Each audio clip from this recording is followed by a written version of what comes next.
Because I want to know, what do you got over here anyway? Is it an Intel or AMD? That looks like an Intel. AMD. No way, that's AMD.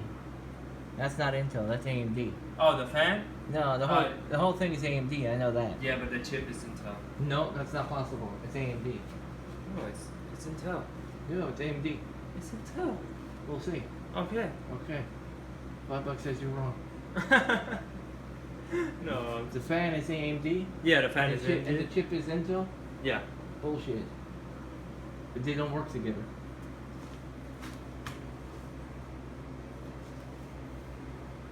The fan will not be. I checked the system and then everything. It's Intel. Is it? Oh, okay. I don't know. Looks like AMD to me. But okay, whatever, I know. That says Gigabyte. It doesn't say what it is.